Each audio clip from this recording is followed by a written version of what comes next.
اعوذ باللہ من الشیطان الرجیم بسم اللہ الرحمن الرحیم اللہم صلی علی سیدنا و مولانا محمد وعلی آل سیدنا و مولانا محمد وبارک وسلم علیہ۔ تمام مشاق رسول صلی اللہ علیہ وسلم کو اعجاز خالق قادری اویسی کی جانب سے السلام علیکم ورحمۃ اللہ وبرکاتہ۔ تمام یوٹیوب چینل دیکھنے والوں کو خوش آمدید کہتا ہوں۔ آج پھر آپ کے ساتھ ایک بہت ہی خوبصورت پیغام کے ساتھ حاضر خدمت ہوا ہوں، اس یقین اس دعا کے ساتھ کہ اللہ رب العزت ہمارے اس نیک عمل کو قبول فرمائے گا اور اسے ہمارے لیے نجات کا ذریعہ بنائے گا۔ ہمیشہ کہتا ہوں کہ سوشل میڈیا اگر مثبت انداز میں دیکھا جائے تو دین کے پھیلانے کا بہت ایک اچھا ذریعہ ہے، اور یقیناً اس کے ذریعے سے ہم ایک دوسرے تک اپنی بات کو پہنچاتے ہیں، یعنی دین کی سمجھ بوجھ ایک دوسرے تک پہنچاتے ہیں، اور یہ بہت ہی بڑا کار خیر ہے۔ اسی طرح سے آج پھر ایک بہت ہی پیاری بات جو کہ رزق میں برکت کے حوالے سے تھی، مجھے بڑی اچھی لگی۔ ظاہر ہے میں ہمیشہ کہتا ہوں کہ اس کو اچھا ذریعے کو اچھے انداز میں ضرور اپنایا جائے تاکہ ہماری وجہ سے کسی کی اصلاح ہو جائے تو اللہ تعالیٰ کے نزدیک یہ بہت ہی اچھا عمل ہے۔ موضوع کی طرف آتے ہیں کہ رزق میں برکت اور کچن کے گندے برتن۔ رزق میں برکت اور کچن یعنی باورچی خانے کے گندے برتن، اس کے حوالے سے بات ہوگی۔ جتنے بھی ہمارے یوٹیوب چینل دیکھنے والے حاضرین اور ناظرین ہیں، جنہوں نے ابھی تک ہمارے چینل کو سبسکرائب نہیں کیا تو برائے مہربانی وہ سبسکرائب کر لیجئے، اور ویڈیو یقیناً اصلاحی ہوتی ہیں، اسے شیئر کیا کیجئے، اسے لائک کیجئے، اپنے پیارے پیارے کمنٹس ضرور دیجئے گا، اور اس کے ساتھ ہی بیل آئیکن کو ضرور پریس کیجئے گا، یعنی گھنٹی کے بٹن کو دبا دیجئے گا تاکہ جو بھی نئی ویڈیوز آتی ہیں اس کے نوٹیفیکیشن آپ تک پہنچ جائے۔ موضوع کی طرف آتے ہیں کہ رزق میں برکت اور کچن کے گندے برتن۔ ایک مفتی صاحب کا بیان ہے کہ کچھ ماہ قبل کی بات ہے کہ ایک محبت اور عقیدت کے رشتے میں بندھے ایک صاحب ملنے آئے اور بولنے لگے کہ مفتی صاحب میرا کاروبار بہت عمدہ تھا، میں لاکھوں کماتا تھا، گاڑی تھی، بہترین زندگی تھی، آج بھی وہی کاروبار ہے، مگر گاڑی نہیں ہے، وہ خوشحالی نہیں ہے، دن بدن قرض کے بوجھ تلے دب گیا ہوں، چونکہ رزق کی فروانی تھی اور اب مشکل سے گزارا ہوتا ہے۔ سنا ہے کہ آپ روحانی علاج کرتے ہیں، چیک کیجئے کوئی جادو ٹونا بندش نظر بد نہ ہو، کاٹ کیجئے، تعویذ دیجئے، وظیفہ دیجئے تاکہ پھر سے وہی خوشحالی پر مبنی حالات لوٹ آئے۔ اور میں بہت پریشان ہوں، یہ کہتے ہوئے صاحب رو پڑے۔ میں نے ان سے کہا کہ پریشان نہ ہو، میں آپ کے گھر کے برتنوں پہ دم کروں گا۔ بڑی حکمت سے لبریز بات انہوں نے کہی، ایک اندازہ لگاتے ہوئے، اور الحمدللہ وہی بات نکلی۔ انہوں نے کہا کہ میں آپ کے گھر کے برتنوں پر دم کروں گا، خوشحالی لوٹ آئے گی۔ انہوں نے کہا کہ کیا مجھے گھر کے برتن لانے پڑیں گے یا آپ گھر آئیں گے؟ میں نے کہا نہیں، میں گھر آؤں گا، نہ آپ کے برتن میرے پاس لانے پڑیں گے، بس کرنا یہ ہے کہ دھونے والے برتن جب کچن میں جمع ہوں تو ان کی چند تصاویر کھینچ لیجئے اور میرے موبائل پر بھیج دیجئے گا، ان پر دم کر دوں گا، سب ٹھیک ہو جائے گا۔ برتن دیکھے تو کسی برتن میں کچھ سالن تھا، کسی میں کچھ اور، یعنی رزق کھانا ضائع ہو رہا تھا اور دھل کر گندے نالے میں جا رہا تھا۔ میں نے پوچھا یہ برتن ہیں، ان میں کھانا ہے جیسے سالن وغیرہ، تو اس کا کیا کرتے ہیں؟ وہ صاحب بولے ظاہر ہے کہ دھل کر یہ سب نالی میں چلے جاتے ہیں۔ میں نے ان سے کہا کہ میں دم نہیں کروں گا۔ انہوں نے وجہ پوچھی تو قصہ مختصر میں نے کہا کہ آج کے بعد بچا ہوا کھانا اس طرح برتن سے دھل کر گندے نالے یا کوڑے میں نہیں پھینکنا، بلکہ برتن اچھی طرح سے صاف کر لینا اور کھانا اتنا ڈالنا جتنا کہ آپ نے اسے کھانا ہے۔ یعنی برتن میں اتنا کھانا لیا جائے جتنا آپ نے اس کو استعمال کرنا ہے، اور آخری میں اس کو اچھی طرح سے صاف کر لینا ہے، اور بچ جانے والا کھانا کسی غریب کو یا چھت پر ڈال دیجئے، بلی وغیرہ کو یا جانوروں کو کھلا دے۔ قصہ مختصر، رزق کی بے ادبی نہ ہو۔ انہوں نے وعدہ کیا کہ آج کے بعد ایسا نہیں ہوگا۔ جب ان صاحب نے وعدہ کر لیا کہ ایسا نہیں ہوگا تو انہوں نے واقعتاً ایسا ہی کیا۔ آج کے بعد ایسا نہ ہوگا، اور جو رزق کی بے ادبی کی صورتیں آپ نے بیان فرمائی ہیں، آج کے بعد ان میں سے کوئی بھی نہیں ہوگی۔ میں نے ان کی تسلی کے لیے 21 دفعہ برتن پر سورہ فاتحہ پڑھ کر دم کر دیا۔ نفسیاتی طور پر ان کو تسلی ہو گئی کہ واقعی دم ہو گیا ہے۔ کچھ دن بعد وہ ملنے آئے، مجھ سے گلے لگ کر مل کے رونے لگے اور میرے ہاتھ پیر چومنے لگے، اور اس حد تک عقیدت کا اظہار کیا کہ بولے کہ مفتی صاحب اب میرا کاروبار بہت بہتر ہو گیا ہے، بہترین اور بڑے بڑے آرڈر دوبارہ ملنا شروع ہو گئے ہیں، آپ کے دم نے تو کمال کر دیا۔ جی ہاں، آپ کے دم نے کمال کر دی۔ میں نے ان سے کہا حضور اکرم صلی اللہ علیہ وسلم کی حدیث کے مطابق رزق کی بے ادبی، یعنی رزق کی بے ادبی تنگ دستی لاتی ہے،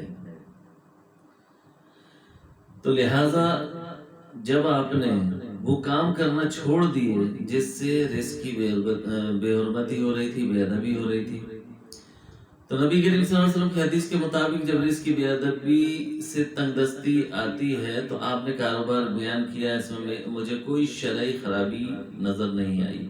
آپ نماز بھی پڑھتے ہیں، تو مجھے اس وقت آئیڈیا ہوا کہ کہیں رزق کی بے ادبی کی شکار تو نہیں ہو گیا۔ آپ نے رزق کا ادب شروع کیا تو واپس لوٹ آیا، بس اتنی سی بات ہے۔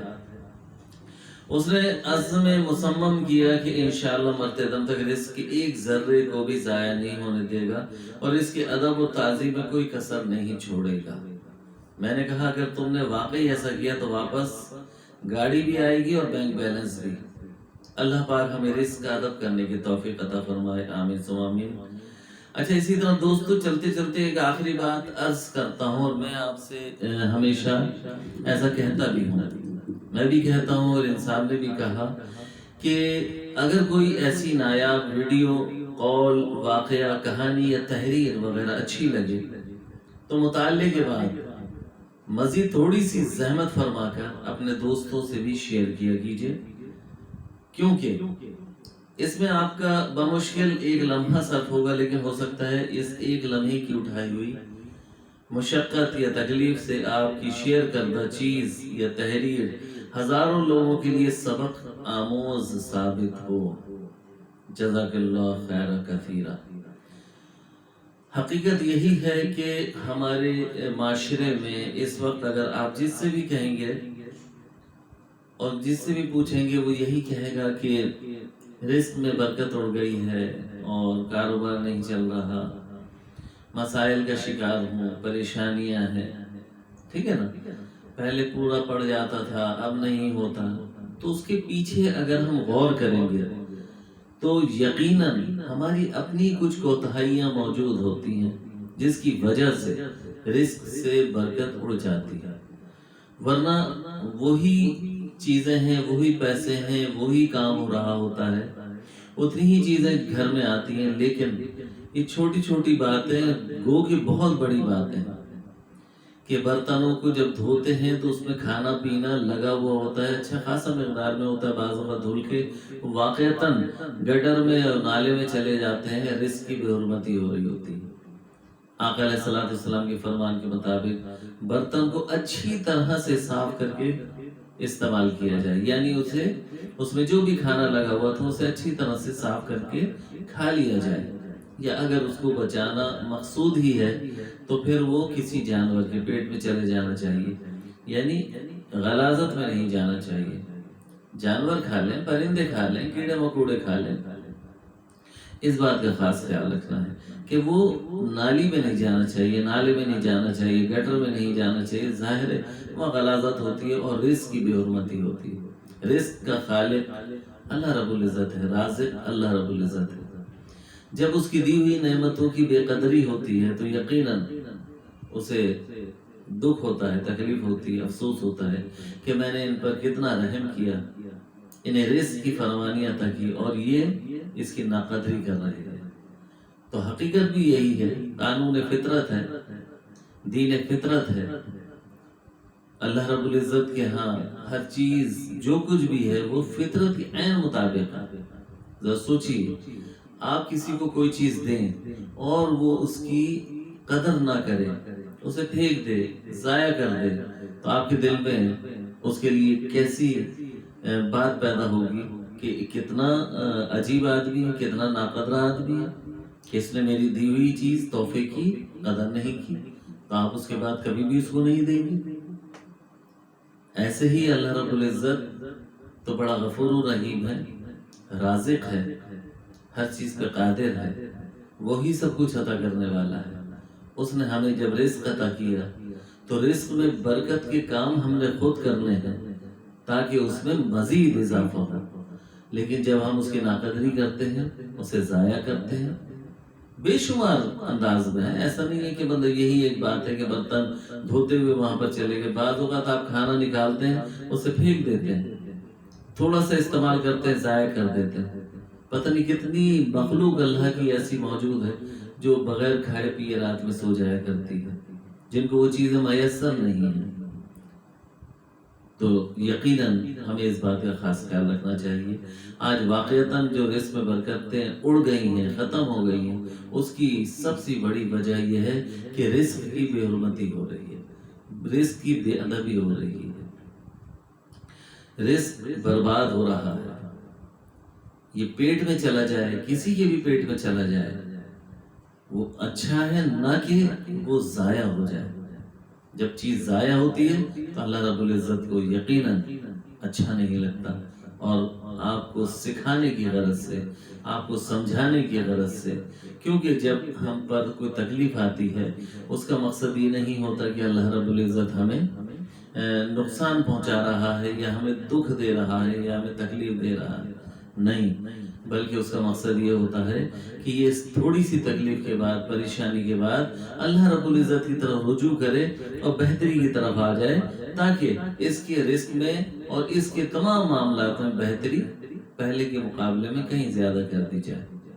یعنی وہ اس مقام پر آ جائے کہ سمجھ پائے کہ مجھ سے کہیں کوتاہی ہو گئی ہے، استغفار کرے، توبہ کرے، اللہ سے دعا کرے اور ساتھ میں دوا بھی کرے، یعنی وہ سد باب بھی کیجئے کہ جس کی وجہ سے کوئی غلط معاملہ ہو گیا ہے۔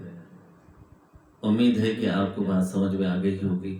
اس بات کو ضرور لوگوں تک پہنچائیے گا تاکہ سب کے گھروں میں رزق میں فراوانی ہو جائے اور اس میں برکتیں مزید بڑھ جائیں۔ آمین بجاہ نبی الامین۔